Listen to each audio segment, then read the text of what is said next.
Finally, we're gonna answer the question you've all been asking. Why does Decoded hate white people?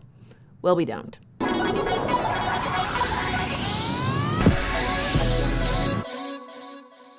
There's overwhelming evidence that implicit racial bias is real, and institutional racism is still rampant in America and abroad today.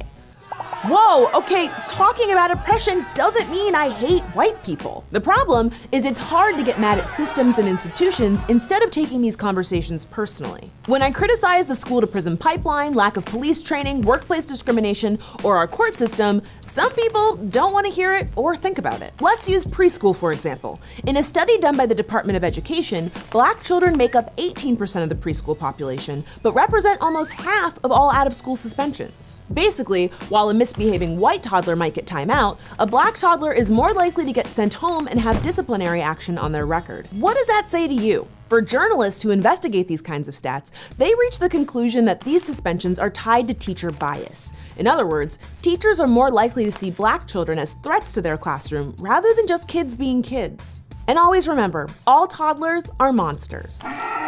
This is a huge problem. Does it mean that all of these preschool teachers are racist? Not explicitly so, but they have bias, just like all of us. And fixing this is even more complicated, including allocating tons of money towards teacher training, childcare resources, and a million other things. So let's check in with your feelings. Are you A, mad at the Department of Education for not training teachers better?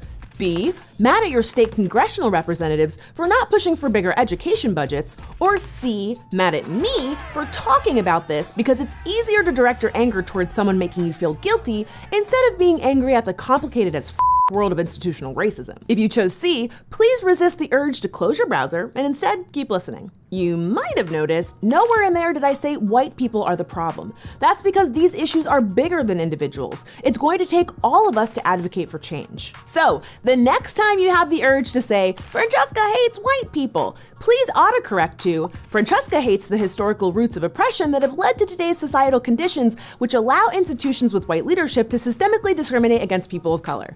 Easy peasy. It's clear that people who get mad about discussions of racism aren't actually listening to the criticisms. They aren't hearing the facts and stats. They aren't even directly disagreeing with research. Instead, they're disagreeing with the sentiment, things are bad for people of color and we need change. Why? Well, Dr. Robin DiAngelo, a white critical racial and social justice scholar, has described the discomfort some white people have towards talking about racism as white fragility. Since white people often grow up in environments where discussing race is seen as taboo, some react defensively when the topic of racism comes up.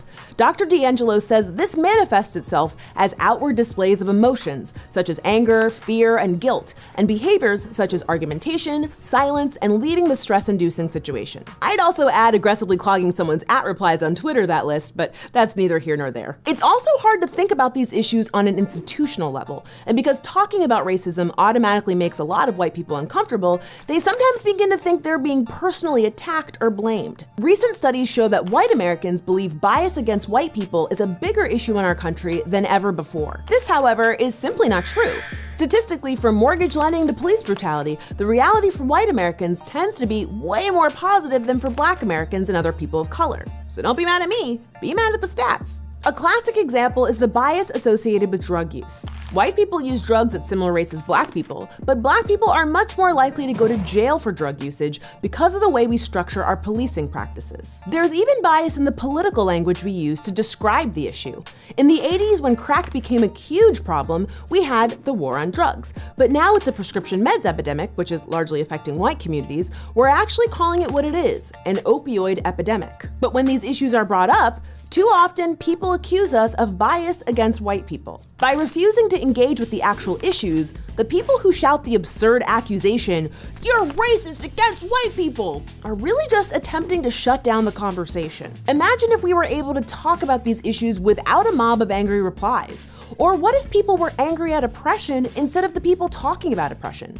Or if the discussions were about what policies were needed and what our political leaders could do to help kids stay in school and prevent citizens from being murdered by the police. Imagine if people who think I'm racist against white people found something they enjoyed online instead of watching Decoded every week and complaining in the comments. And look, no matter who you are, these conversations can be difficult. Acknowledging your privilege is difficult, and accepting that the world isn't fair to everyone sucks.